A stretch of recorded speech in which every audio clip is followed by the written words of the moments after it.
When the pursuit of shortcuts, viral fame, and self-validation goes catastrophically wrong, even the most ordinary moments can turn deadly. These 6 people learned that truth in the dumbest ways imaginable. It was October 15th, 2019, when Tyler Brooks made the decision that would end his 19-year-old life in the basement laundry room of his University of Michigan dormitory. Tyler was the kind of freshman who always seemed to be running on empty, not just his phone battery, but his energy, his patience, and increasingly, his judgment. A computer science major from suburban Detroit, he had that restless intelligence that made him think he could outsmart any system. His friends knew him as the guy who would spend hours finding a 10-minute shortcut, the type who bought the cheapest version of everything and then tried to modify it into something better.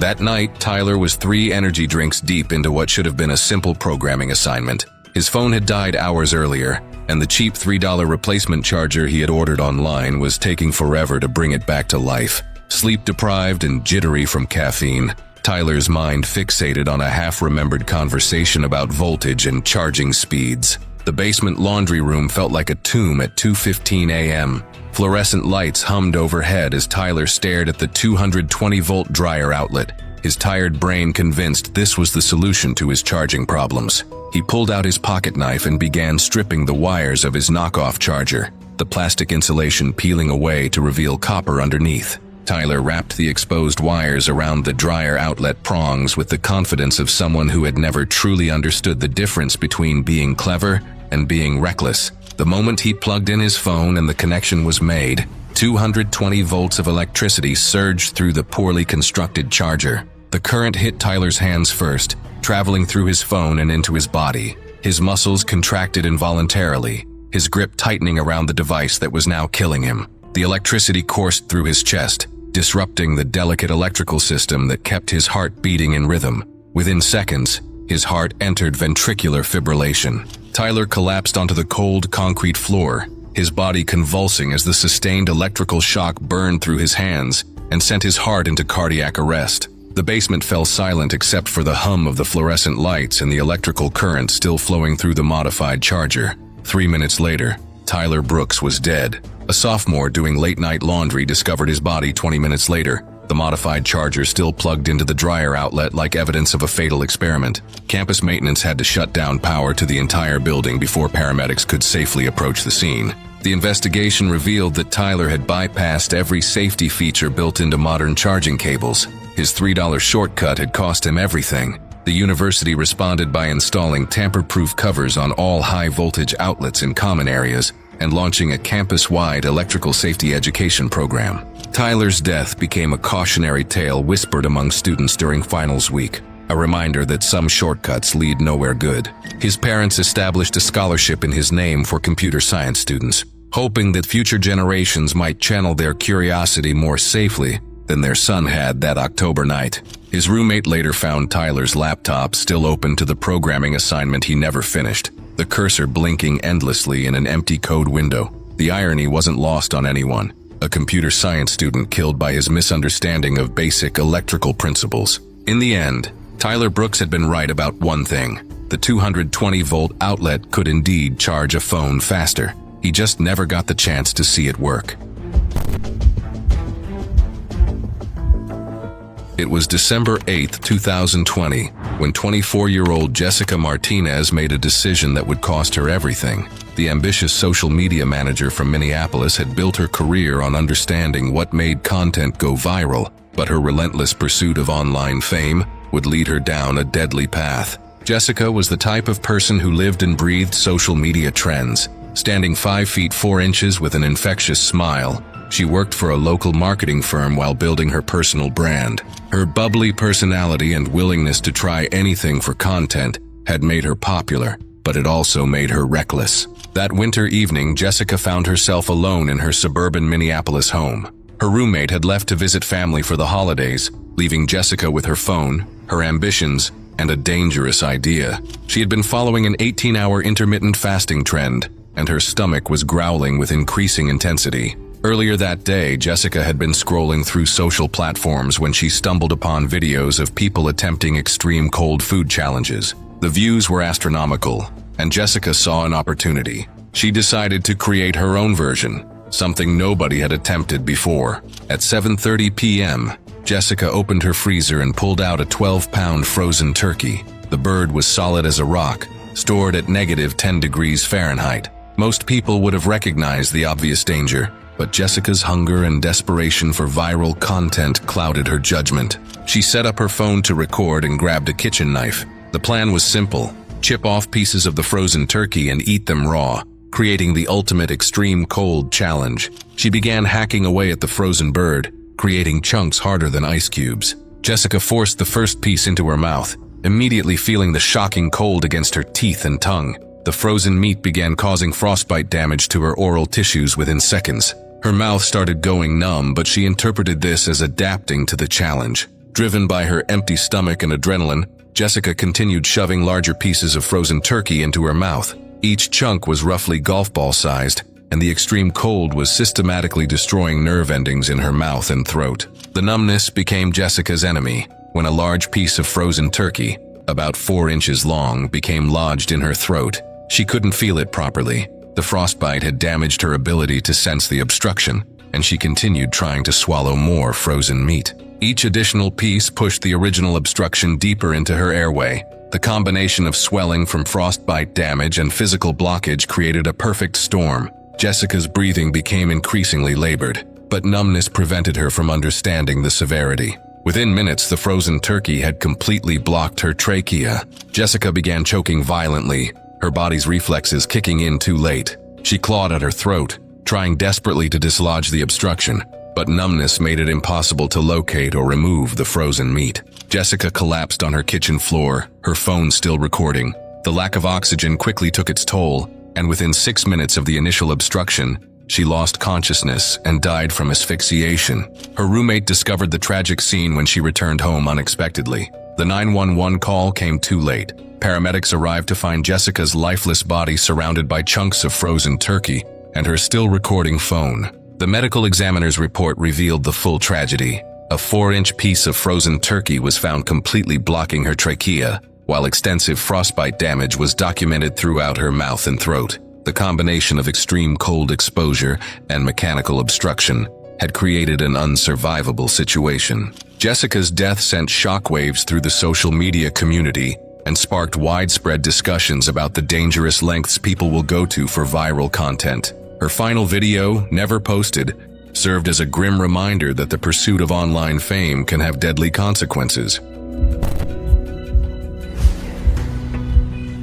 It was March 22, 2020, when David Rodriguez's determination to prove himself would cost him everything. David, a 43-year-old accountant from Richmond, Virginia, had always been the numbers guy, precise, methodical, and proud of his attention to detail. But when COVID-19 swept through the economy and his firm laid him off after 15 years, his world turned upside down. His wife Maria had been asking him to finish their garage renovation for 3 years, and now, with time on his hands and his pride wounded, David saw this as his chance to show he was more than just a man who pushed papers. For weeks, David immersed himself in YouTube tutorials, watching video after video about framing, drywall, and construction techniques. His confidence grew with each tutorial. He started telling Maria he was basically a professional contractor now, dismissing her suggestions to hire someone, or at least get help from their neighbor Tom, who actually worked construction. The stubborn streak that made David excellent at balancing books also made him refuse assistance. This was his project, his chance to prove his worth beyond spreadsheets and tax returns. When Tom offered to lend him a pneumatic nail gun, David jumped at the opportunity, though he'd never used power tools beyond a basic drill. That Sunday morning, David set up in the garage with his borrowed equipment. The compressor hummed loudly, set to maximum pressure at 120 psi. David figured more power meant better results. He never bothered reading the manual. After all, how complicated could pointing and shooting be? At 10:15 a.m., David positioned himself awkwardly beside a 2x4 stud he was trying to attach to the garage wall. Holding the board steady with his left hand, he stretched around it with the nail gun, trying to nail from the front at an uncomfortable angle. His methodical nature had abandoned him in favor of impatience and overconfidence. The moment David pulled the trigger, the excessive air pressure caused the tool to kick back violently. The gun bounced off the wood surface and fired again, this time sending a 3.5-inch framing nail directly into his chest. The nail penetrated his sternum and tore through his heart's left ventricle. Blood immediately began filling the pericardial sac surrounding his heart, creating a condition called cardiac tamponade. David's heart couldn't beat effectively as pressure built around it. He staggered backward, the nail gun clattering to the concrete floor as he clutched his chest in shock and confusion. David collapsed against his workbench, sending paint cans and tools crashing to the ground. His meticulous nature, which had served him so well in accounting, couldn't help him now as his heart went into arrest. Within 90 seconds, his blood pressure dropped to 0, and consciousness slipped away. Maria found him 2 hours later when she brought his favorite sandwich for lunch. The paramedics arrived within 6 minutes of her frantic call, but despite their advanced life support measures, David couldn't be revived. The medical examiner later determined the nail had created a 2-inch tear in his heart muscle, an instantly fatal injury. OSHA investigators discovered multiple safety violations at the scene, including the dangerously high air pressure setting and David's lack of proper safety equipment. The incident prompted manufacturers to add new warnings about pressure settings on pneumatic nail gun packaging. David Rodriguez, who had spent his career ensuring every number added up perfectly, had made one calculation error that cost him everything. His desire to prove himself as more than just an accountant had ended in a suburban garage, surrounded by the tools of a trade he'd never truly learned to respect. The man who could balance million-dollar budgets couldn't balance his own safety with his pride. It was November 8, 2021, when Rebecca Martinez's competitive spirit would lead to a devastating end in her Nashville kitchen.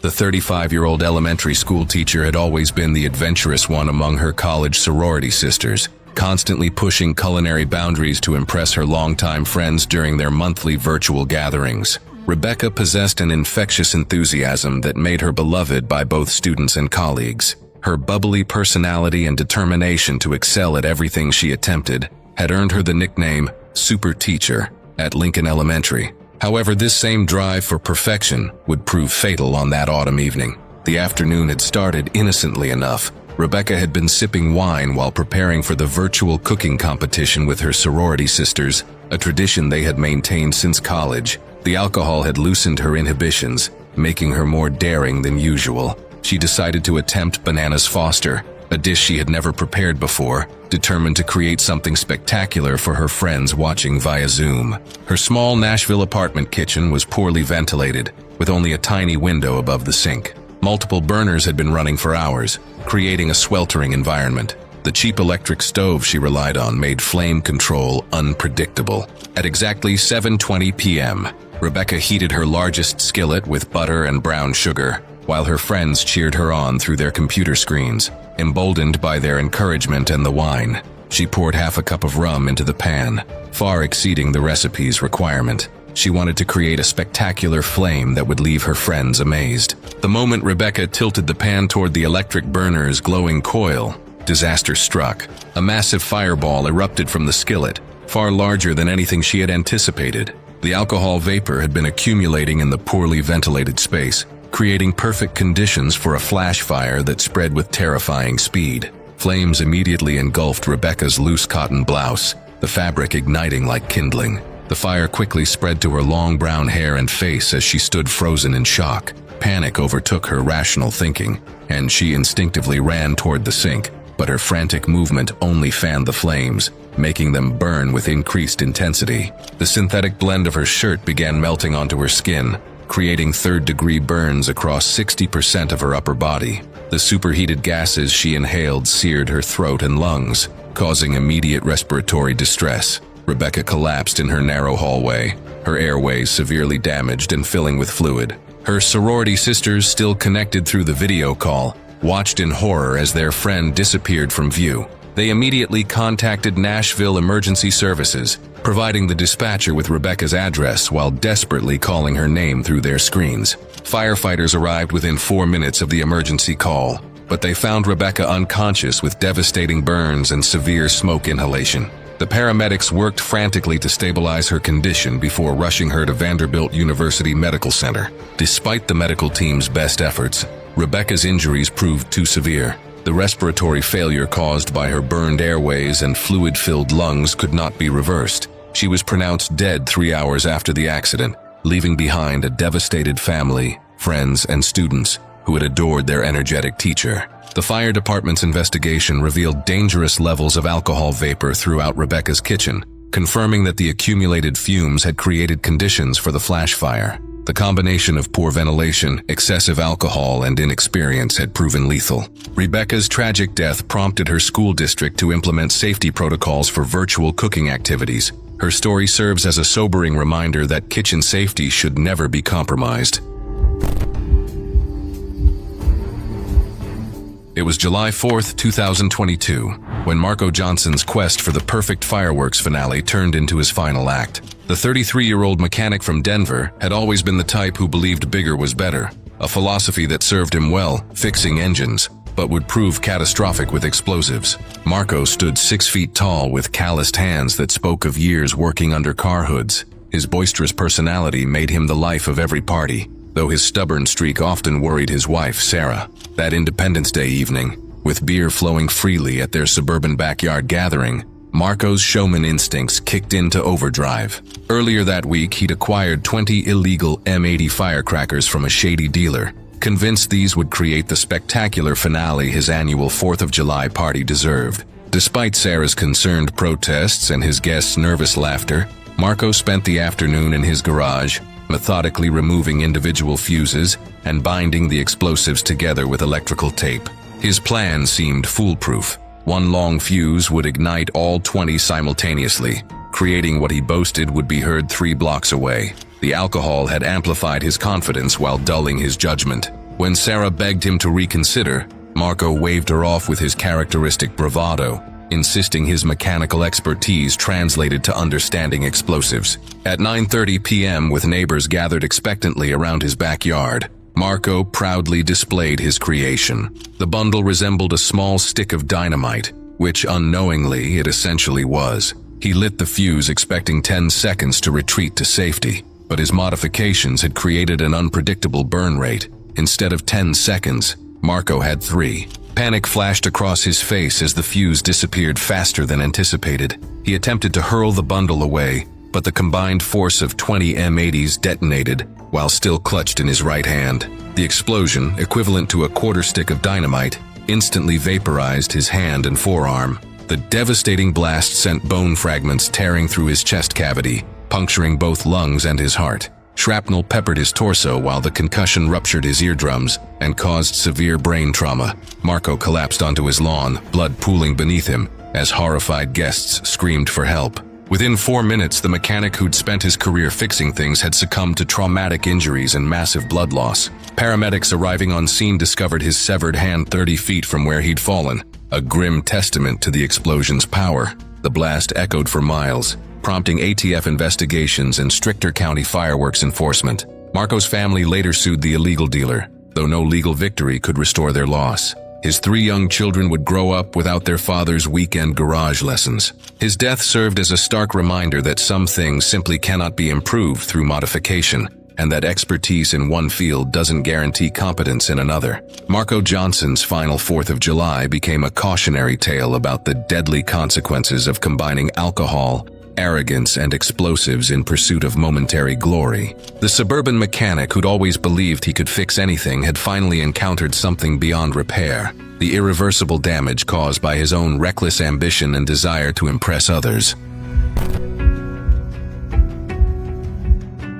It was August 14, 2023, when Troy Mitchell's overconfidence turned a routine cleanup into a deadly mistake. The 31-year-old tree service worker had spent over a decade mastering his craft, earning respect throughout rural Virginia for his precision with dangerous equipment. Troy was known for his meticulous safety standards on job sites, always insisting his crew follow proper protocols to the letter. That sweltering afternoon, Troy surveyed storm damage in his wooded backyard. Several beer cans sat empty on his porch as he assessed a massive oak branch suspended 15 feet overhead, caught precariously in another tree's limbs. His usual methodical approach had been compromised by alcohol and the desire to save money by working alone instead of calling his regular crew. Troy's personality shifted when working his own property. The same man who demanded safety harnesses and proper rigging techniques at work became reckless at home. He grabbed his well-worn chainsaw, ignoring the low bar oil warning light that flickered ominously. The equipment that had been his trusted companion for years was about to become his executioner. At 4:45 p.m., Troy positioned himself directly beneath the hanging branch, violating every safety rule he enforced professionally. He pulled the starter cord, and the familiar roar of the two-stroke engine filled the humid air. Reaching awkwardly overhead, he pressed the spinning chain against the trapped wood. The physics of the situation worked against him instantly. The awkward angle caused the chain to bind in the dense oak, creating the most dangerous scenario in chainsaw operation. Kickback. The saw's nose caught and Newton's laws took over with devastating efficiency. The chainsaw erupted backward with tremendous force, the spinning chain racing toward Troy's exposed neck at 30 miles per hour. His reflexes, dulled by alcohol and compromised by the awkward position, failed him completely. The razor-sharp chain struck his throat with surgical precision, severing his carotid artery and tearing through his trachea. Blood erupted from the wound in rhythmic spurts, painting the fallen leaves crimson. Troy's hands instinctively reached for his neck as the chainsaw tumbled from his grasp, its engine still screaming. The arterial bleeding was catastrophic, draining his body's 5-liter blood supply with terrifying speed. Within 90 seconds, Troy's vision darkened as his brain starved for oxygen. His knees buckled, and he collapsed among the scattered branches he had been clearing. The chainsaw finally sputtered to silence, leaving only the sound of blood pooling on dry earth. Troy's body fought desperately against the inevitable, but physics had already determined the outcome. The severed artery continued pumping his life away until his heart finally stopped beating 4 minutes after the initial kickback. 20 minutes later, his neighbor investigated the abrupt silence. The discovery scene was horrific. Troy's lifeless body surrounded by blood-soaked leaves, the chainsaw lying nearby like a discarded weapon. Paramedics arrived within minutes of the 911 call, but their advanced life support equipment was useless against such massive blood loss. Troy had been dead for nearly half an hour, his body already cooling in the Virginia heat. The investigation revealed a tragic irony. The same man who preached chainsaw safety had died violating every protocol he enforced. His employer, devastated by the loss, implemented new policies requiring safety equipment, even for off-duty use. Troy's wife discovered his body had lost nearly 3 quarts of blood, emphasizing the severity of arterial wounds. His death became a cautionary tale throughout the tree service industry, proving that experience without proper precautions means nothing when physics and human error collide with fatal consequences. Don't let these shocking stories be the end. Click the next video for even more unbelievable tales of human stupidity that will completely blow your mind. In today's video, we're looking at the worst deaths ever recorded, from a photographer mauled by a grizzly to a guide swept away by flash floods. These stories show how quickly nature's beauty can turn deadly. It was May 3rd, 2023. The sun had risen high over the 6-lane stretch of the Yamuna Expressway near Aligarh, its asphalt surface shimmering in the late morning heat. The toll road, engineered for speed with minimal curves and endless sightlines, had become an unofficial proving ground for India's motor vloggers. That morning, one of its most visible faces would attempt his final ride. Agastya Chauhan, a 22-year-old creator from Dehradun, had built his YouTube empire on motorcycle riding, stunts, and high-speed highway vlogs. His channel boasted over 1 million subscribers who followed his candid rides, city-to-city runs, and increasingly dangerous speed challenges. His Kawasaki ZX-10R superbike, capable of exceeding 180 miles per hour, had become his signature weapon in the pursuit of viral content. Chauhan had spent 3 years methodically building his brand around extreme motorcycle content, studying traffic patterns and highway layouts to maximize both safety and spectacle. His protective gear was professional grade, his bike meticulously maintained. But critics had long warned about the risks of his unsanctioned speed trials filmed in real traffic conditions. That morning, Chauhan departed with a small group of friends to record what he called his cleanest 300, an attempt to reach 186 miles per hour on a straightaway. He wore a full-face helmet fitted with a GoPro and complete protective gear, while his friends followed on their own bikes to capture multiple angles. Recent accidents on the same expressway stretch had claimed multiple lives, including several tied to vloggers and influencers attempting high-speed content. Warnings circulated through Indian biking forums about increased police enforcement and dangerous road conditions. Despite the risks, Chauhan pushed ahead with his ambitious speed run. According to footage recovered later and corroborated by highway surveillance cameras, Chauhan began accelerating near mile marker 76, his friends trailing safely behind. Somewhere above 174 miles per hour, disaster struck. His bike began veering toward the concrete divider. Whether from crosswind, rider error, or mechanical failure remained unclear.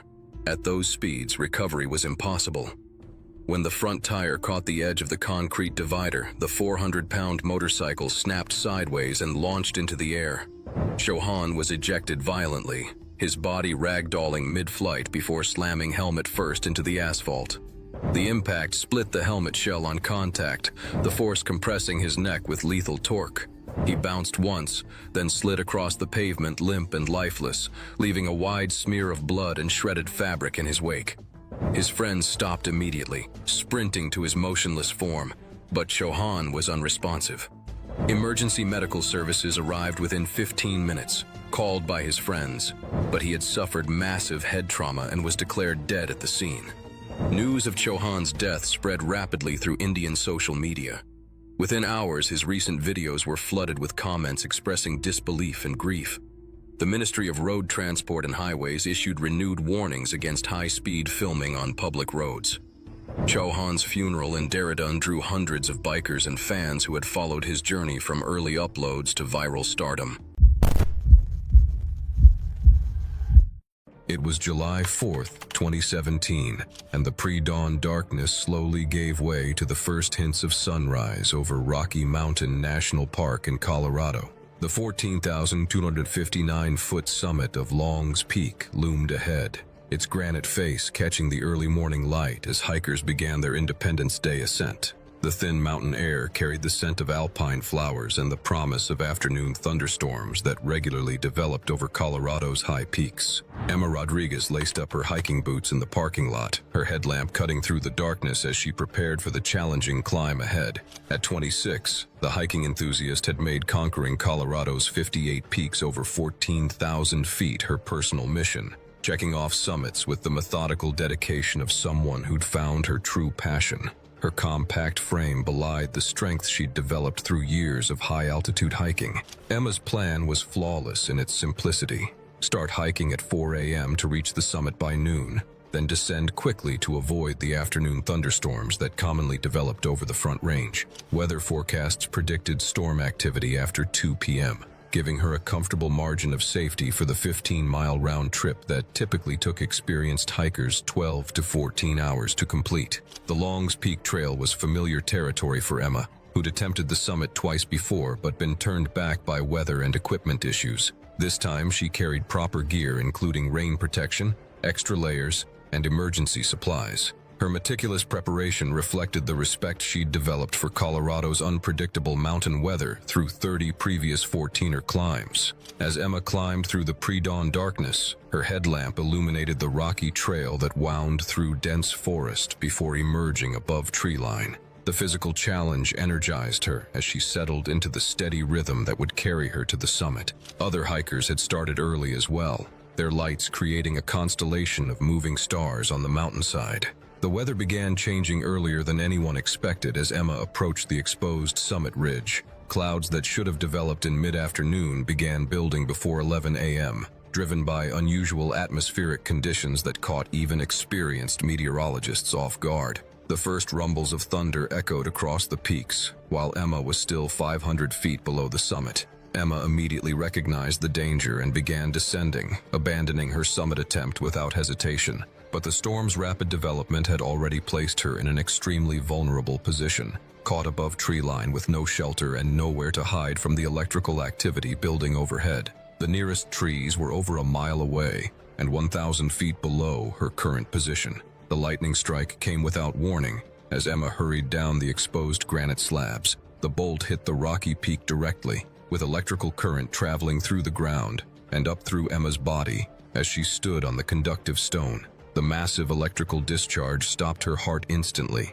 while causing severe burns throughout her nervous system. Other hikers witnessed the strike from safer positions lower on the mountain, but continued lightning activity prevented them from reaching Emma's position for over an hour. When rescue teams finally arrived, they found her body on the granite slabs where she'd fallen.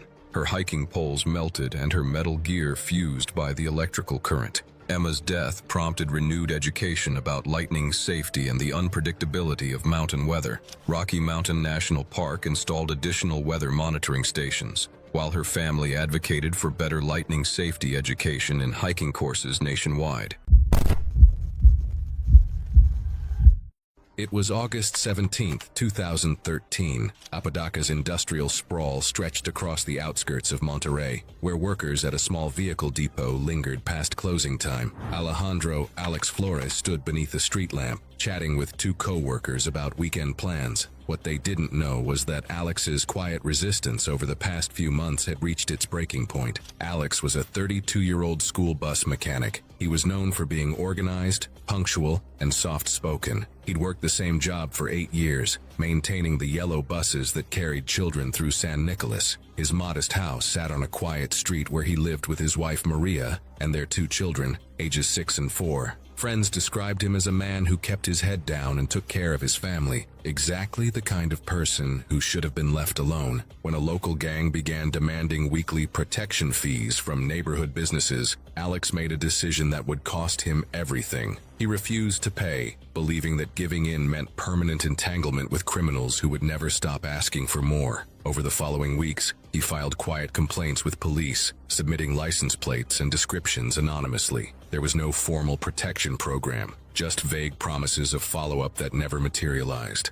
Days went on and the threats escalated. Gang members began mentioning his family by name, asking about his children's school schedule. Alex confided in close friends, but still showed up to work every day, hoping the situation would resolve itself. That evening, as the shop lights dimmed and his co-workers smoked cigarettes on the curb, Alex looked more tense than usual. He'd recently learned from a neighbor that strangers had been asking questions about his kids. At 7:45 in the evening, 2 men approached from the end of the street. According to eyewitness Jose Ruiz, one wore a dark hoodie pulled low over his face. The other had a bandana masking his features. They walked with purpose but didn't run, closing the distance quickly. When they were within arm's reach, the hooded man said plainly that it was for not paying, and before Alex could react, he drew a short blade from his waistband and lunged. Alex turned to run but managed only 2 steps before the attacker slashed his neck from behind. He stumbled forward and collapsed into the gutter, one hand gripping his throat as blood poured.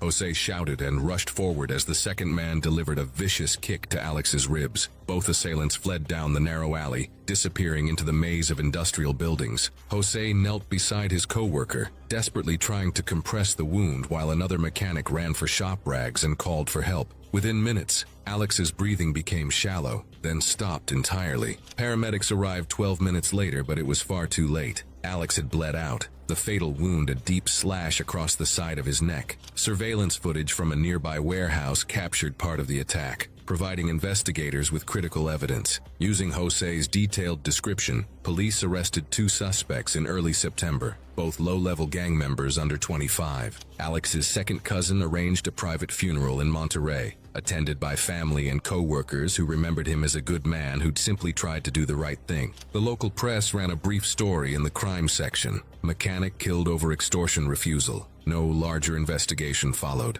The garage reopened 2 days later, and life continued as if Alex Flores had never existed.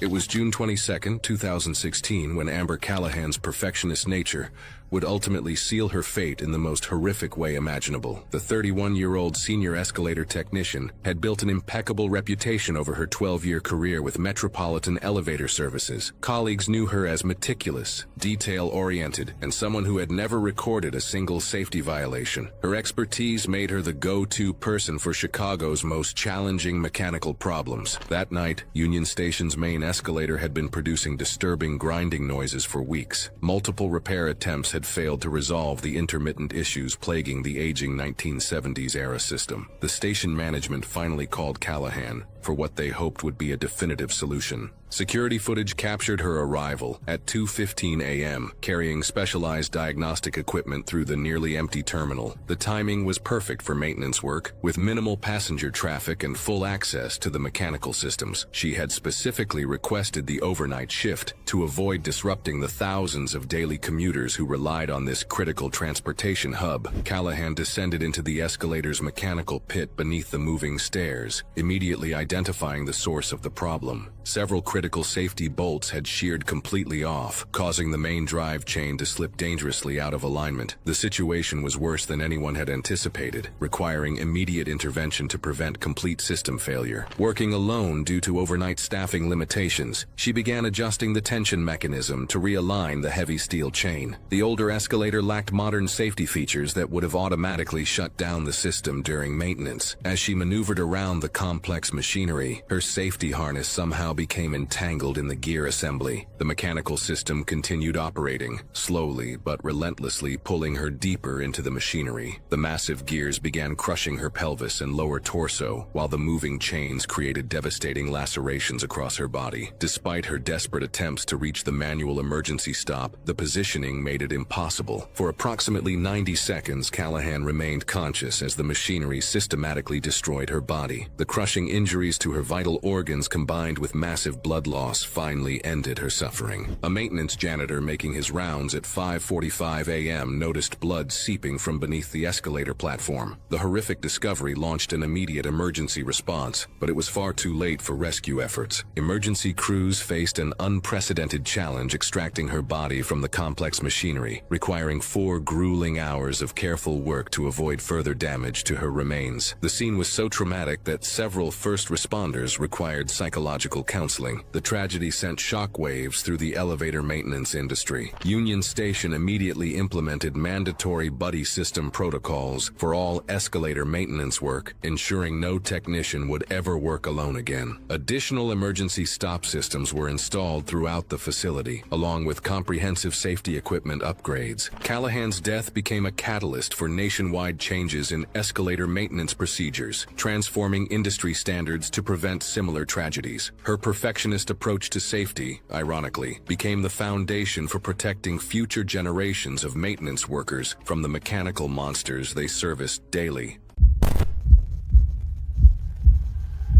It was April 2, 2012, at Victoria Falls, which sits on the border between Zambia and Zimbabwe. By midday, the sun was bright and hot. Mist from the waterfall drifted across the gorge, creating faint rainbows. The roar of the water was constant, and the air was damp enough to coat the cliffs. Below, the Zambezi River surged through a narrow channel, its current so strong they could drag even the best swimmers. Daniel Royce, 33, stood near the edge of the gorge, checking his gear. He was an experienced slackliner with over 10 years of practice walking narrow webbing over dangerous terrain, spanning city skylines, mountain valleys, and deep canyons. This attempt was his most ambitious yet, a 1,200-foot walk over the Zambezi River, directly above the turbulent waters of the fall's lower gorge. A team of local climbers and rigging specialists had set up the line the day before. They anchored the industrial-grade webbing into rock faces on both sides and tensioned it for stability, though some natural sway was inevitable. The line was about 2 inches wide, enough for a foot, but nothing more. Event rules required Daniel to wear a safety harness attached to a leash that ran along the line. It wouldn't prevent a fall, but it could stop him from hitting the river directly. Even so, falling meant he could slam into the cliff wall or hang in a dangerous position in the mist and wind.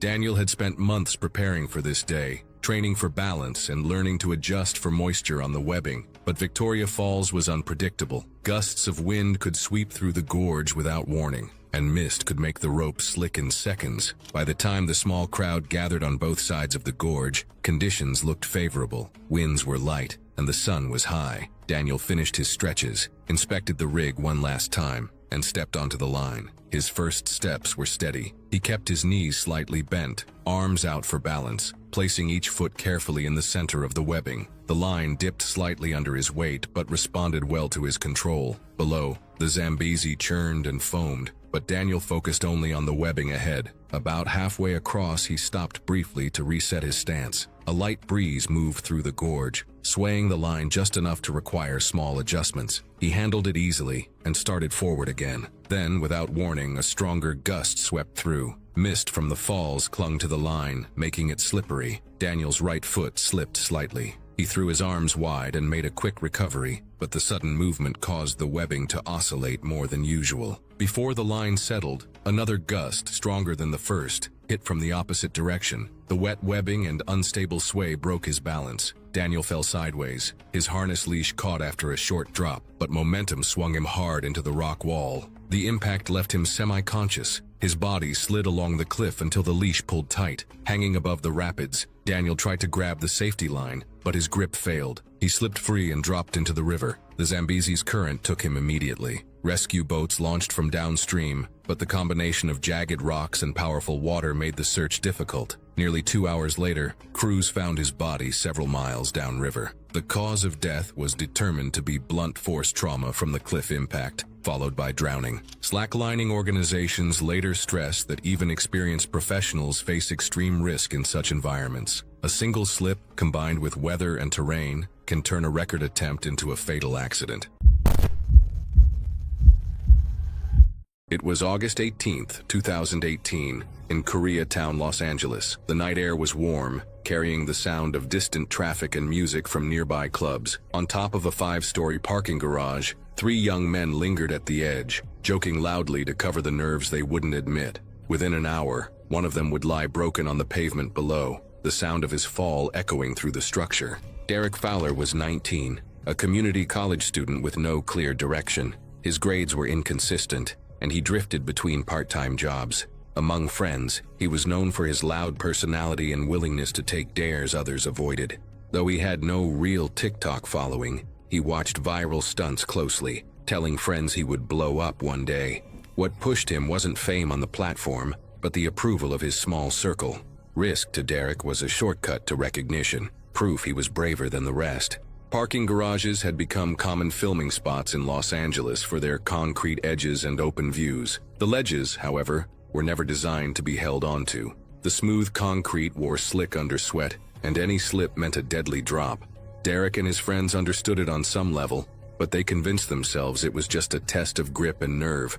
No safety gear was possible, just bare hands against rough stone, body weight dangling over open space. That night, Derek arrived at the garage with 2 close friends after midnight. They had watched similar videos earlier in the week and decided they could do better. One friend would film from the rooftop, angled down, while the other stood on the street to capture the drop. Derek leaned over the ledge, laughing and bragging that he could hang there for a full minute. Neither friend argued. There had been warnings. Local news had covered previous accidents from garage stunts, but in the moment they felt immune. When the cameras rolled, Derek lowered himself over the edge, his hands gripping the ledge, his feet kicking briefly before finding air. He flashed a grin toward the phone above, knuckles whitening as he held his weight. From below, the second camera recorded his dangling body against the backdrop of streetlights and passing cars. His friends shouted encouragement, telling him not to give up. Seconds dragged into half a minute. His arms trembled visibly, shoulders straining. Sweat began to bead and roll down his forearms. "Pull up, pull up," one friend yelled when they saw his grip faltering. Derek tried, jaw clenched, but his palms slipped against the concrete. In one motion, he lost hold completely. He fell the full height, striking the roof of a parked car with a metallic crash that sent alarms blaring. His body bounced and tumbled onto the asphalt, limbs twisted unnaturally. From the rooftop, his friend froze, phone still aimed at the scene. The one below screamed and sprinted toward him, shouting Derek's name. Witnesses later reported that Derek never moved after impact. Derek's funeral drew classmates, relatives, and neighbors, many speaking in hushed tones about his recklessness. His parents remained quiet, offering no statement beyond grief. The LAPD issued another reminder against dangerous stunts on high structures but filed no charges. The video was taken as evidence, a permanent record of a moment that began as a dare and ended in irreversible loss. It was July 28, 2021. The late afternoon sun cast sharp shadows across the limestone ridges of Mount Sisita in the Dolomites, where craggy peaks dropped into deep valleys below. The air was still and clear, perfect conditions for filming. Along one narrow ridge trail, a small group of hikers stopped intermittently to record footage, unaware that within minutes, their casual outing would become a tragedy. Albert Deerland, a 22-year-old Danish YouTuber and online personality, stood near the cliff edge holding a selfie stick, focused entirely on his camera screen rather than the treacherous terrain beneath his feet. His channel had built a dedicated following of over 170,000 subscribers across Scandinavia, primarily teens and young adults who followed his comedic sketches, vlogs, and travel content. Deerland wasn't a professional content creator with major sponsorships or production teams. After a period of channel inactivity, he'd begun filming again, hoping to revive his audience with international travel videos. His style was deliberately informal, often filmed solo or with friends using handheld equipment, emphasizing spontaneity over polished production values. The Dolomites had been chosen specifically for their dramatic backdrops and Instagram-friendly terrain. That afternoon, Deerland was accompanied by two friends helping with basic filming duties. They were walking a marked tourist trail along Sasita's ridgeline, where countless visitors had taken photos before. But local signage clearly cautioned hikers to stay away from unmaintained cliff edges. The limestone formations were notoriously unstable, with loose gravel and fractured rock creating deadly hazards. Deerland was attempting to record a wide-angle walking shot of himself with the spectacular cliffs as backdrop, using a smartphone mounted on a selfie stick. He wore casual sneakers instead of proper hiking boots, prioritizing aesthetics over safety for his video content. According to statements given to local police and alpine rescue personnel, Deerland had gradually edged closer to an overhang of loose gravel and fractured limestone. One friend had reportedly warned him about getting too close to the unstable edge. Moments later, disaster struck. His foot slipped on the crumbling surface. He lurched sideways, desperately trying to regain footing, but the ground gave way beneath him like paper. He disappeared over the edge without making a sound, plummeting roughly 650 feet down a sheer vertical face into the valley below. His companions' screams echoed across the mountain as they frantically dialed emergency services. Other nearby hikers also alerted authorities. A mountain rescue helicopter was dispatched immediately from Bolzano, with crews locating Deerland's body quickly using drone assistance within an hour. Rescue personnel descended on foot to confirm the fatality. Deerland was pronounced dead at the scene from massive blunt force trauma. His body was carefully airlifted out after sunset, ending a young life dedicated to entertaining others online. The Danish Ministry of Foreign Affairs confirmed his death the following morning. His remains were returned to Denmark for a quiet funeral attended by family and close friends. His mother issued a brief statement requesting privacy during their grief. News spread rapidly through Scandinavian media, with fans posting tributes and memorial artwork. Fellow YouTubers shared condolences but refrained from speculation or reposting footage. The video he'd been filming was never released. Italian authorities issued renewed warnings about filming near unsecured alpine ledges, adding barriers and multilingual danger signs to prevent future tragedies at the site. It was February 7, 2016, and fresh powder snow blanketed the backcountry slopes of Colorado's San Juan Mountains. The morning sun cast long blue shadows across the pristine wilderness, where untouched snow beckoned to skiers seeking the ultimate powder experience. The crisp mountain air carried the silence that only deep winter can bring, broken occasionally by the distant crack of settling snow layers. Jake Peterson adjusted his avalanche beacon as he surveyed the steep slope that had captured his imagination for months. At 31, the professional extreme skier had built his reputation tackling the most challenging and dangerous terrain in North America, earning sponsorships and magazine covers through his fearless approach to mountain skiing. His muscular frame and weathered face reflected years of pushing limits in the world's most remote mountain ranges. The backcountry expedition represented the culmination of months of planning and preparation. Jake had studied weather patterns, snow conditions, and avalanche reports with the obsessive attention to detail that had kept him alive through countless dangerous descents. Despite avalanche warnings issued for the area, his confidence in his abilities and safety equipment convinced him the risks were manageable. Jake's usual skiing partner had canceled the trip due to safety concerns. But Jake decided to proceed alone rather than miss the perfect powder conditions. His backpack contained all the standard avalanche safety equipment: beacon, probe, and shovel, gear that had saved his life on previous occasions. The slope Jake had chosen stretched 2,000 feet down the mountainside, with an average pitch of 38 degrees, steep enough to generate tremendous speed but not so extreme as to be unskiable. Fresh snow from the previous night's storm had created 18 inches of new powder over an older, more stable base layer. Jake pushed off from the ridge, his skis cutting through the powder in perfect rhythm as he carved elegant turns down the steep face. For the first 500 feet, everything went exactly as planned, deep powder flying around him like smoke as he descended through the pristine wilderness. Then, without warning, the entire slope began to move. The slab avalanche Jake triggered was massive, extending 300 feet wide and fracturing 4 feet deep into the snowpack. The entire slope began sliding as one cohesive unit, carrying Jake helplessly down the mountain at increasing speed. His years of avalanche training kicked in as he fought to stay on top of the moving snow, but the sheer volume of the slide overwhelmed his efforts. Jake tumbled through the avalanche for over 1,000 feet, his body battered against rocks and trees as the snow carried him toward the valley floor. His avalanche beacon was damaged during the violent ride. Its plastic case cracked and electronics scrambled by the impacts. When the avalanche finally stopped, Jake found himself buried under 8 feet of concrete hard snow that had set like cement around his body. He'd survived the initial burial and managed to create a small air pocket around his face, but the compressed snow made movement impossible. Search and rescue teams worked frantically for 6 hours, using probe lines and avalanche dogs to locate Jake's position. When they finally reached him, hypothermia and suffocation had already claimed his life. The experienced skier who'd conquered mountains around the world had been defeated by the very element that had given him so much joy.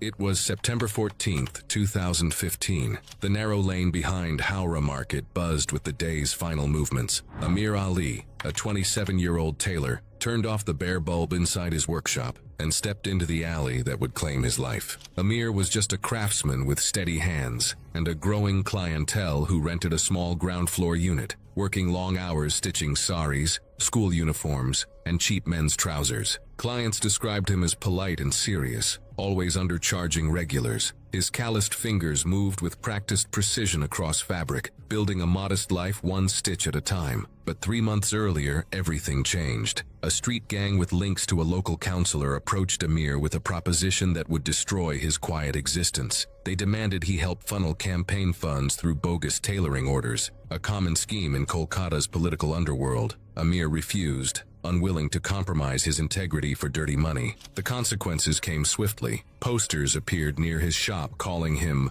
a traitor to the ward. A local tea stall vendor warned him to stay careful. Friends urged him to relocate, but Amir stayed. He told neighbors he wouldn't be bullied out of the life he'd built with his own hands. That Monday afternoon, Amir worked until just past 5 o'clock. As he pulled the corrugated shutter halfway down, he waved to Sumita Sharma, a widow who lived in the next unit. She smiled and began locking her gate. Neither saw the two men waiting. Sumita heard it first. Raised voices, the scrape of metal against stone. When she stepped outside, she witnessed Amir being dragged into the narrow passage by 2 men in jeans and sandals. One wore a bandana over his mouth. They pinned Amir against the wall beside his sewing machine. He fought desperately, blocking the first swing of a metal rod, twisting out of their grip, but one attacker slammed the rod across Amir's shoulder, and he staggered. The second plunged a short knife into his chest. Amir fell hard onto concrete, blood spreading around his legs. The taller man struck again, this time to his skull. His body went still. Sumita screamed and ran for help. 2 men from a nearby fruit stall rushed in, grabbing one attacker while the other fled. Amir lay motionless beside his broken sewing stool, blood seeping into half-stitched uniforms scattered across the floor. An ambulance arrived 20 minutes later, but Amir had already succumbed to head trauma and blood loss. His body was taken to a government hospital, then released for cremation. Neighbors left garlands and candles at the shuttered shop. Amir's funeral was held the next morning at the local mosque, attended by family, clients, and fellow artisans who quietly walked behind the hearse through the old market lanes. His sewing machine, still stained, was later moved to his parents' home in Baruipur. Within 48 hours, police confirmed the arrest of one suspect and launched a search for the second. Officials also opened a parallel investigation into the counselor's alleged ties to the extortion ring. It was September 8, 2018, when Chelsea Whitmore's lifelong fear of heights would become her final undoing in the most ironic way imaginable. Chelsea, a 34-year-old balloon artist from Albuquerque, New Mexico, had built her career around the very things that terrified her most. Despite suffering from severe acrophobia, she operated Skybound Celebrations, a novelty balloon business that brought joy to countless children's parties. Her specialty was creating massive character balloons that floated majestically above birthday celebrations. A perfectionist by nature, Chelsea was meticulous about every detail of her craft. She had spent years mastering the delicate balance between helium ratios and balloon materials, always pushing boundaries. Her backyard workshop was filled with colorful latex creations, each one a testament to her artistic vision. As the annual Albuquerque International Balloon Fiesta approached, Chelsea was preparing her most ambitious project, a colossal 15-foot SpongeBob SquarePants balloon for a major client's corporate event. She had been experimenting with ultra-lightweight helium mixtures, hoping to achieve unprecedented buoyancy. That Saturday afternoon around 3:30 p.m., Chelsea was in her backyard workshop, carefully inflating the massive yellow balloon. The SpongeBob creation was nearly complete, its cartoon features taking shape as helium filled the specially designed chambers. What she hadn't anticipated was how the balloon's enormous size would react to desert winds. As Chelsea worked to secure the balloon to a heavy concrete anchor block, she became entangled in the complex network of guide ropes. The ropes, designed to keep the balloon stable during inflation, wrapped around her waist and legs as she maneuvered around the massive creation. Without warning, a powerful 35-mile-per-hour wind gust struck the area, common for September afternoons in New Mexico. The combination of the balloon's massive surface area and the ultra-light helium mixture created the perfect storm. The SpongeBob balloon, with Chelsea still entangled in its anchor lines, was lifted violently into the air. Neighbors watched in horror as Chelsea was carried approximately 200 feet above the residential neighborhood, her small frame dangling helplessly from the ropes. For nearly 4 agonizing minutes, witnesses could see her struggling desperately to free herself, her acrophobia making the situation even more terrifying. The balloon's fabric, not designed to handle such stress, began showing signs of failure at 180 feet altitude. Small tears appeared in the material, causing rapid decompression and erratic movement. The balloon lurched and spun unpredictably as helium escaped through the growing ruptures. Then, catastrophically, Chelsea fell. Her body plummeted at terminal velocity, impacting a concrete driveway 3 blocks from her workshop. The fall resulted in complete skeletal fractures and massive internal organ damage, killing her instantly. The partially deflated SpongeBob balloon continued drifting before coming to rest several blocks away. Emergency responders arrived within 8 minutes, but could only confirm what witnesses already knew. The incident, captured on multiple cell phone videos, quickly went viral, spreading across social media platforms within hours. The tragedy prompted New Mexico to implement stricter safety regulations for commercial balloon operations. The irony of Chelsea's fate was not lost on those who knew her best. A woman who had spent her entire adult life afraid of heights, yet dedicated her career to creating objects that soared through the sky, had ultimately been claimed by the very thing she both feared and loved most.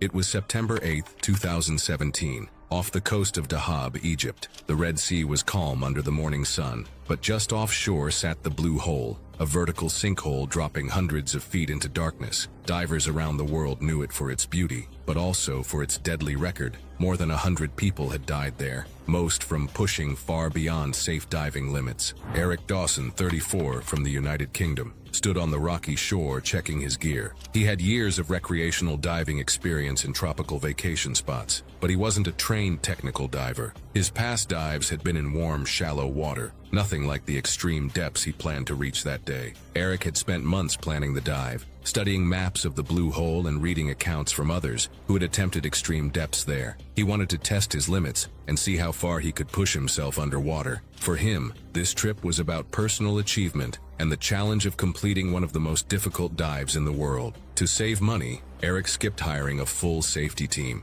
Instead, he brought along Khalid, a local underwater photographer. Khalid had no training for deep technical dives, but he agreed to film from a safer depth while Eric went for his record attempt. The weather was perfect. The water was clear, with sunlight streaming down the reef walls. Eric entered the water and began descending along the vertical drop. His plan was to go beyond 300 feet before starting a slow, staged descent to avoid decompression sickness. By the time he passed 200 feet, the water temperature had dropped sharply, and the pressure on his body was extreme. Khaled stopped at 130 feet, watching Eric's figure fade into the blue below. At around 300 feet, Eric began feeling the effects of nitrogen narcosis, a mental fog caused by breathing compressed air at high pressure. It slowed his thinking and made reading his depth gauge harder. Instead of turning back immediately, Eric paused at about 350 feet to adjust his camera, losing precious ascent time. When he finally started going up, he moved too quickly. Panic appeared to set in as he overshot his planned decompression stops. Khalid noticed his erratic movement and swam down to meet him at 130 feet. By then,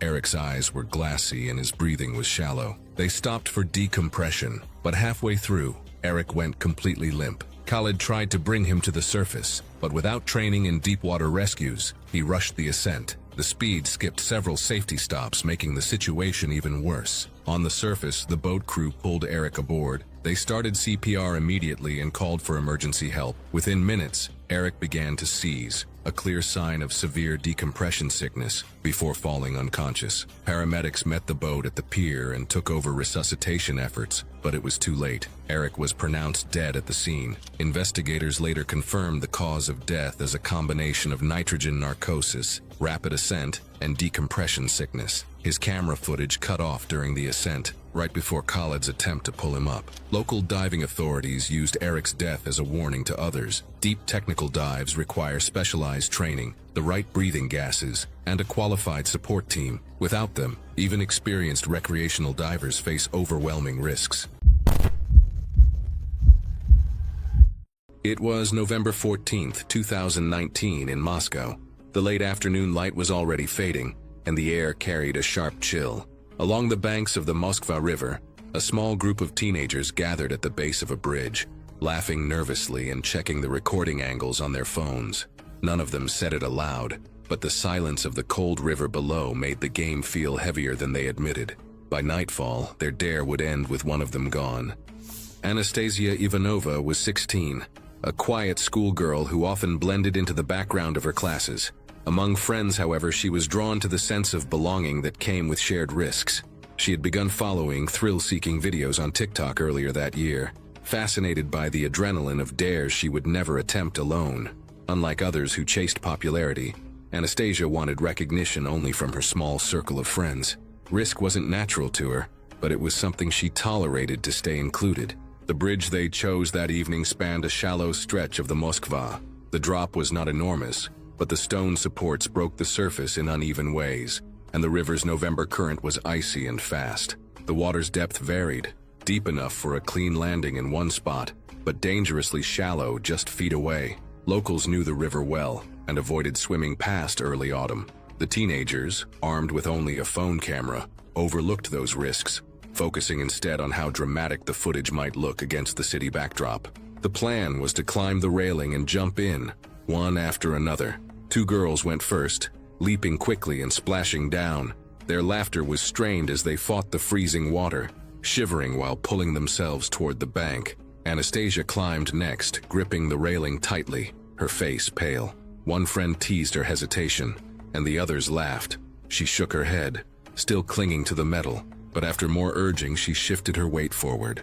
Eyewitnesses later said she looked terrified, holding her breath as if bracing for pain. As she pushed off, her foot caught on the iron railing, twisting her body sideways in midair. She slammed into a stone support with her shoulder and head, the impact producing a sickening crack that several bystanders swore they heard from above.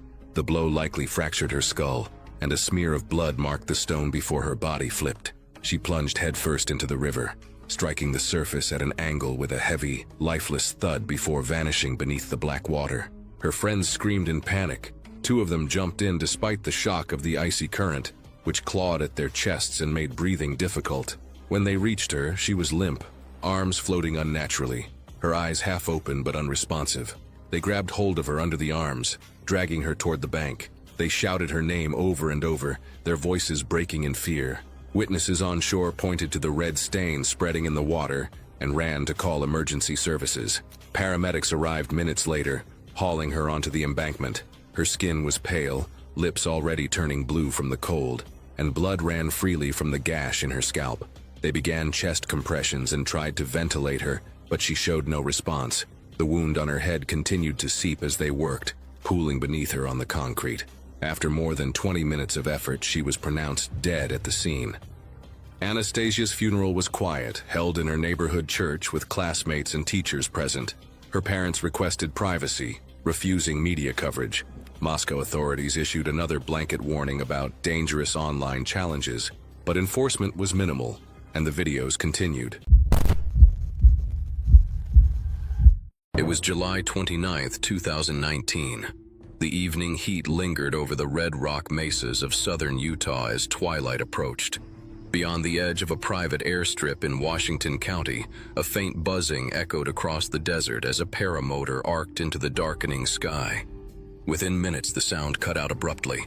By nightfall, no one had heard from the pilot, and a search would soon reveal one of YouTube's most tragic losses.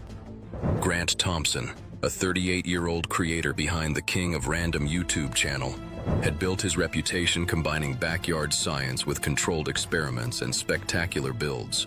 Since 2010, he'd grown his subscriber base into the millions by blending curiosity with accessible spectacle, launching dry ice rockets, melting metal, and testing physics in ways that captivated viewers worldwide. As a licensed pilot, Thompson had developed a serious interest in powered paragliding, sometimes incorporating aerial footage into his channel as supplementary material. Paramotoring combines the freedom of paragliding with motorized propulsion, allowing pilots to launch from flat ground and soar at low altitudes across varied terrain. But mechanical failures at low altitude leave virtually no room for recovery. That July afternoon, Thompson drove to a remote area near a quiet airfield, planning to film new paramotor footage using recently mounted camera equipment. He hadn't filed a flight plan, standard practice for low-altitude recreational flights in rural Utah. He texted a colleague before takeoff but gave no indication of his planned flight duration or route. When Thompson failed to check in that evening, his family grew increasingly concerned. A GPS tracker on his phone showed irregular flight patterns, circling movements that abruptly stopped mid-transmission. Local authorities were contacted immediately, launching a search operation before sunrise. Just after dawn on July 30th, a Washington County search and rescue team located the wreckage in scrubland several miles from the nearest road. Thompson was found deceased at the crash site. The paramotor wing was partially collapsed and tangled, while the frame showed evidence of high-speed ground impact. Remarkably, his onboard camera survived, recording several minutes of normal flight followed by a sharp, sudden descent. Investigators later recovered GPS logs and fragmented helmet footage from the wreckage. The final seconds showed a violent mid-air shudder, followed by a sudden nosedive. Then screaming wind, spinning terrain, and a sharp, abrupt impact. The pilot's body was dismembered by the force. His torso was thrown nearly 40 feet from the fuselage. While the exact cause couldn't be confirmed due to corrupted telemetry, the evidence pointed to a catastrophic stall triggered by either mechanical failure or a sudden wind shear. Pilot error and sabotage were ruled out. The Federal Aviation Administration temporarily closed local airspace for 2 days during the investigation. News of Thompson's death was announced through the King of Random's official social media channels and confirmed in a tribute video posted by his collaborators, featuring highlights of his innovative work. His funeral was held privately in Utah, with fans and fellow YouTubers sharing condolences across multiple platforms. Tribute compilations emerged throughout the following week, celebrating his contributions to science education and creative experimentation. It was September 30th, 2014, and the desert sun blazed overhead as tourists gathered at the entrance to Antelope Canyon in Arizona. The narrow slot canyon stretched deep into the earth, its sculpted sandstone walls creating a natural cathedral where shafts of sunlight painted ethereal beams across the flowing rock formations. The air hung still and heavy, carrying the earthy scent of ancient stone and the distant rumble of thunder from storms brewing miles away. Michael Torres checked his weather radio one final time as he prepared to lead his group into the canyon's depths. At 29, the experienced tour guide had safely escorted hundreds of visitors through these narrow passages, earning a reputation for his knowledge of the canyon's geology and his commitment to safety. His sun-weathered face and calloused hands reflected years of desert guiding, while his easy smile put nervous tourists at ease. The morning weather briefing had mentioned possible thunderstorms in the region, but they appeared to be developing far to the north and east, well away from the canyon system. Michael's group consisted of 12 excited tourists, including 2 families with young children who'd traveled from across the country to witness the famous light beams that made Antelope Canyon a photographer's paradise. Michael had been guiding in slot canyons for over 5 years, developing an intuitive understanding of weather patterns and flood risks. The canyon's narrow walls, carved by millions of years of flash flooding, created both its beauty and its danger, a fact Michael never let his clients forget. As the group descended into the canyon's narrow confines, Michael pointed out the geological features that made the location so spectacular. The walls rose 120 feet above them, sometimes narrowing to just 3 feet wide, creating an otherworldly environment where sound echoed strangely and light took on magical qualities. 15 miles upstream, heavy rainfall had begun without warning as a sudden thunderstorm developed with unusual intensity. The desert's hard-packed earth couldn't absorb the massive volume of water, sending torrents rushing toward the lower elevations where Michael's group explored the canyon's deepest sections. The first sign of danger came as a distant rumbling sound that Michael initially mistook for aircraft passing overhead, but his years of experience quickly identified the ominous noise as something far more threatening.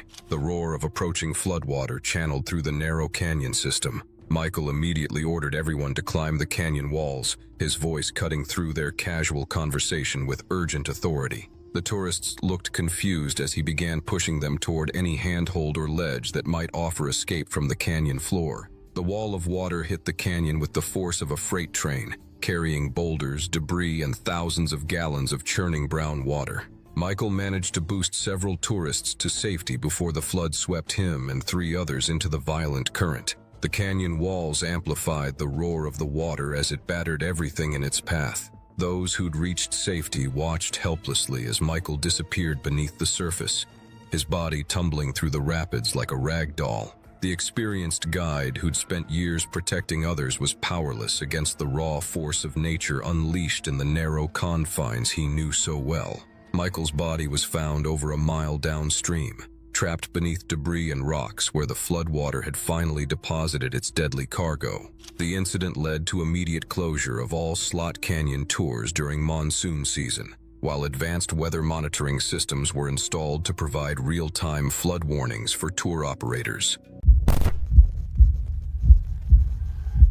It was June 19, 2017. A quiet winter evening was settling over Melbourne's outer suburbs, and the Dandenong Creek Trail had thinned out from its usual bustle of cyclists and commuters. Grace Thompson ran alone along a wooded stretch, her breath visible in the chill air, earbuds in, jacket zipped high, unaware she was running toward her final moments. Grace was a 29-year-old child welfare caseworker at a mid-sized NGO focused on family support services, dedicated to protecting vulnerable children and families. Her colleagues described her as thorough and principled, qualities that had recently put her life in danger. In the months prior, Grace had submitted detailed internal reports exposing financial mismanagement by senior staff, specifically inflated travel reimbursements and grant money diverted to personal expenses. While the board took public steps toward reform, Grace privately told a friend that one board member, Darren O., had become cold and hostile, believing she had made him a target. Grace maintained a strict routine: office by 8 a.m., field visits midday, trail run after work. That Monday, she left the building at 5:12 p.m., still wearing her staff ID clipped to her pocket. The trail entrance was 5 minutes from her apartment, a familiar path she'd run hundreds of times before. At approximately 5:41 p.m., Paul Chen was jogging 60 feet behind Grace when he witnessed something that would haunt him forever. A man in a gray hoodie stepped from the brush. Paul initially thought he might be homeless until he noticed the gun in the man's hand. The man blocked Grace's path and demanded that she hand over her phone.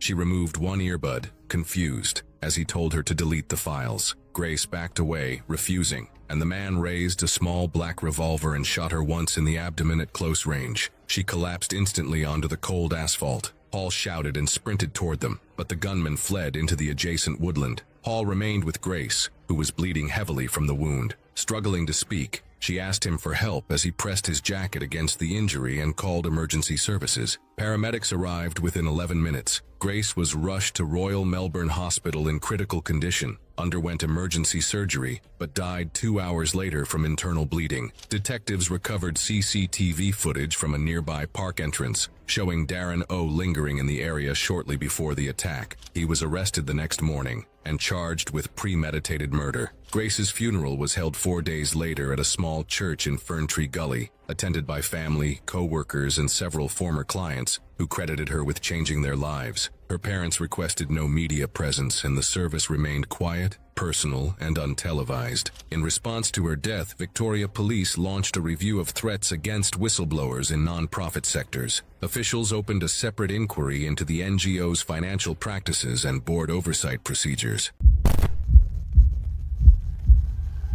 It was November 12, 2017, when 33-year-old Courtney Baxter arrived at a residential property in Asheville, North Carolina, carrying mounting financial pressures. As a certified arborist with over a decade of experience, Baxter had built a reputation for meticulous tree removal, but recent economic struggles forced him to take on more jobs and cut preparation time. The towering 150-year-old oak tree stood like a monument, reaching nearly 80 feet into the crisp autumn sky. From outside, the massive trunk appeared solid and healthy, showing only minor signs of age. What Baxter couldn't see was extensive internal decay that had silently hollowed out the tree's core for decades, creating a hidden cavity that would become his tomb. Neighbors watched as he unloaded climbing gear and chainsaw equipment at 8 a.m., noting his professional demeanor despite his rushed timeline. The job seemed straightforward: remove the diseased oak threatening the nearby house. Standard procedure called for a top-down approach, systematically removing branches before tackling the main trunk. Baxter secured his harness and began ascending, experienced hands finding purchase on familiar bark. At 35 feet up,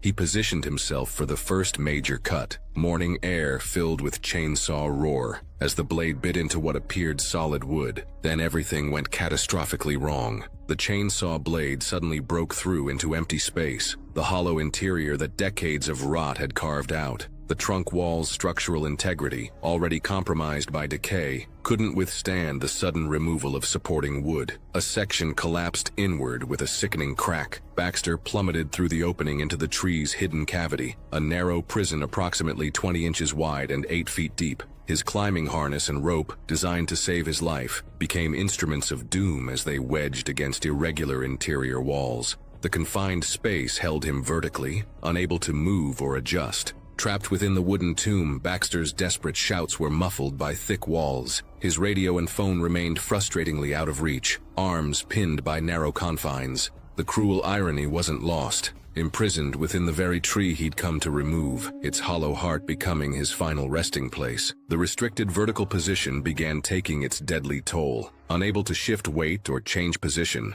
pressure on his chest and diaphragm gradually increased. Positional asphyxia, a silent killer claiming victims trapped in positions restricting breathing, began its relentless work. For approximately 45 minutes, Baxter fought against his wooden prison, breathing becoming increasingly labored as his body struggled against the unnatural position. The century-and-a-half-old tree claimed its final victim, holding him in a hollow embrace until strength finally gave out. When Baxter failed to arrive at his 2 p.m. appointment, concern grew rapidly. His punctuality reputation made the absence immediately suspicious. Family members arrived at 4:30 p.m., finding his truck parked exactly where he'd left it. Faint sounds from within the massive oak seemed impossible. Rescue crews arrived with specialized cutting equipment, working frantically to create access. But precious time had run out. Baxter had succumbed hours earlier. The tragic incident sent shockwaves through the arborist community. highlighting hidden dangers even experienced professionals face. New safety protocols were immediately implemented,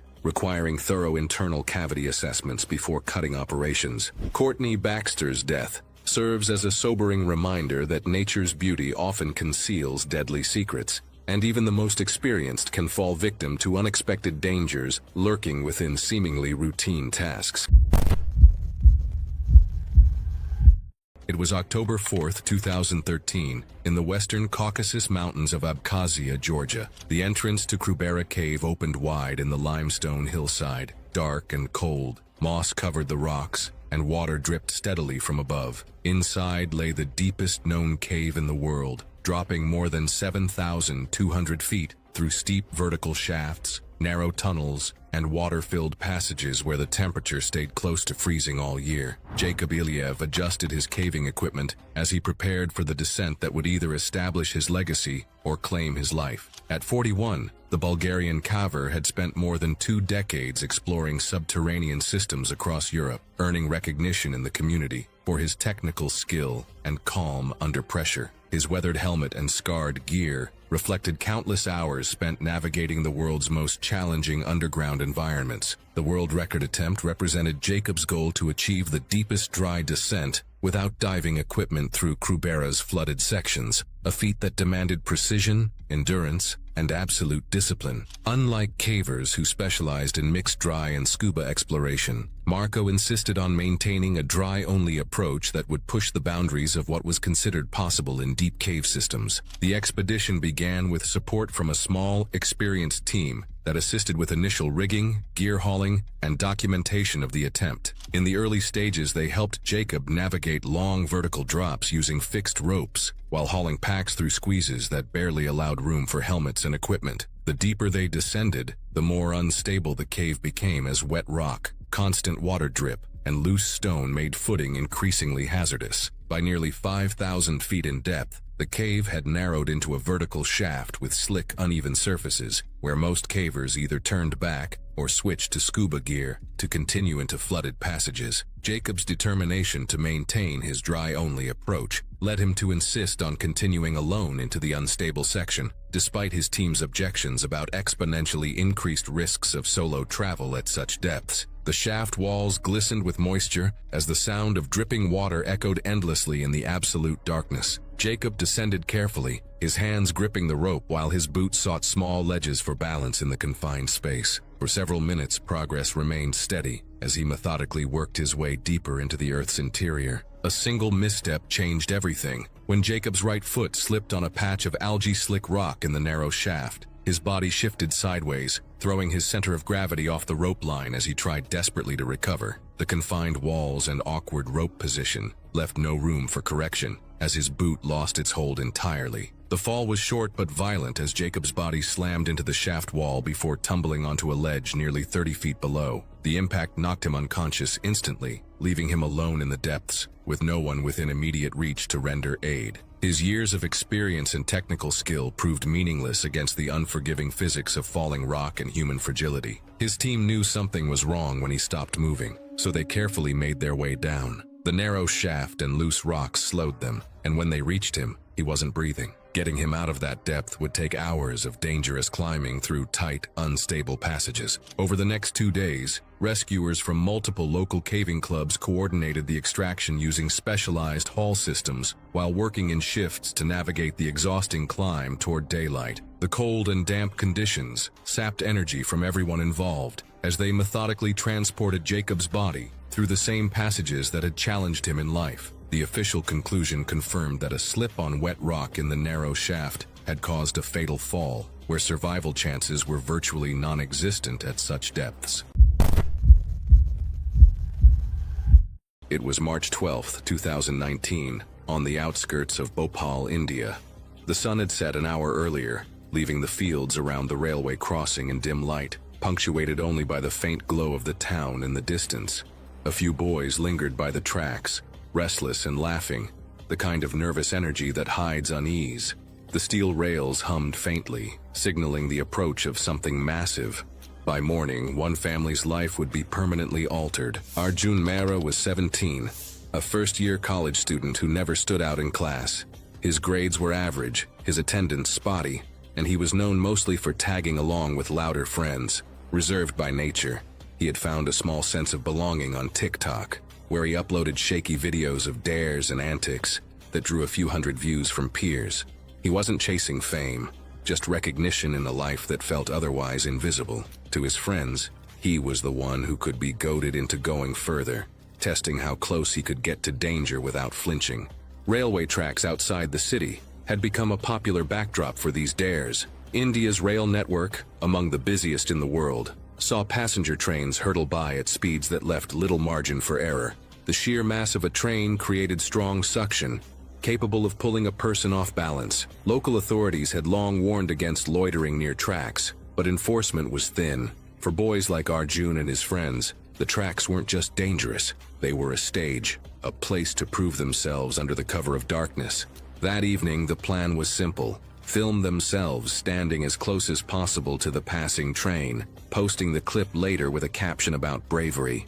It wasn't new, others had done the same, but the unspoken rule was to outdo the last attempt. When they reached the crossing, one boy took out his phone, holding it steady as the group positioned themselves. The distant horn of the train echoed through the night. One friend muttered that they were already too close, but Arjun scoffed, stepping forward until his toes nearly touched the gravel shoulder. The others shouted at him to hold back, but he only grinned. The ground began to shake, the low rumble swelling into a roar. The headlight beam grew larger, flooding the tracks with blinding light. Arjun tilted his chin toward the phone, as though daring the machine itself. His friends, just behind him, shifted nervously. One shouted again for him to move, voice cracking with panic. The train bore down at full speed, a wall of steel and sound. At the last second, the force struck. Witnesses later said it looked as if the air itself had ripped him from where he stood. The edge of the train caught his arm and shoulder, snapping bone with a crack that carried even over the roar.